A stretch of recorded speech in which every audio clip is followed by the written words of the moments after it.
Hi అండి, welcome to Charitha's kitchen. ఈరోజు recipe aloo pakodi అండి. ఇది చాలా ఈజీగా అయిపోయే టేస్టీ స్నాక్ ఐటమ్ అండి. ఇది ఎలా చేసుకోవాలో చూద్దాము.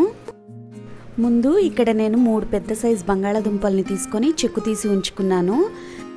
తర్వాత ఇక్కడ చూపించినట్లు మనం పొడుగ్గా తురుముకొని ఉంచుకోవాలి. ఇలా అంతా తురుముకున్న తర్వాత మనం ఉప్పు నీళ్ళల్లో ఒక 10 నిమిషాల పాటు వేసుకొని ఉంచుకొని ఆలూలో ఉండే స్టార్చ్ మొత్తం పోయే వరకు 2-3 సార్లు వాటర్లో శుభ్రంగా కడుక్కొని ఇలా వాటర్ అంతా పిండేసుకొని తీసుకోవాలి. చూశారు కదా, ఇలా వాటర్ అస్సలు లేకుండా ఉండాలి.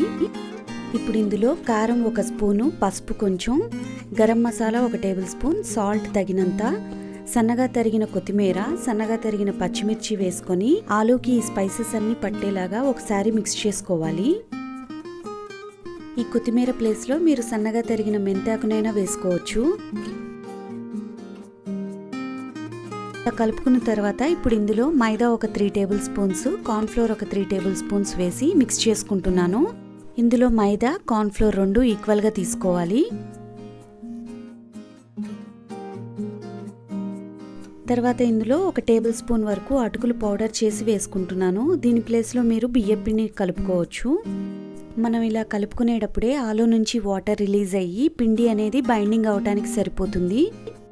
ఇది ఇలా కలుపుకున్నాక ఎక్కువసేపు ఉంచకూడదండి. ఆలూ నుంచి వాటర్ రిలీజ్ అయ్యి ఎక్కువ పల్చగా అవుతుంది. ఇక్కడ చూపించినట్లు చిన్న బాల్స్ లాగా చేసుకుంటూ మనం కాగిన నూనెలో ఒక్కొక్కటిగా వేసుకోవాలి.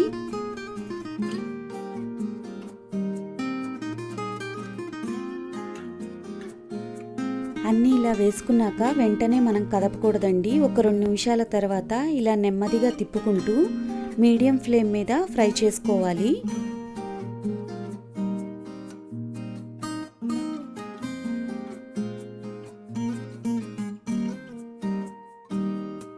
ఇలా గోల్డెన్ బ్రౌన్ కలర్ వచ్చాక ఆయిల్లోంచి తీసేసుకుంటే చాలండి. మన టేస్టీ అయిన ఆలూ పకోడీ రెడీ అయిపోయినట్లే. ఈ ఆలూ పకోడీ చాలా క్రిస్పీగా టేస్టీగా ఉంటుందండి. మీరు ఒకసారి ఇలా ట్రై చేసి చూడండి.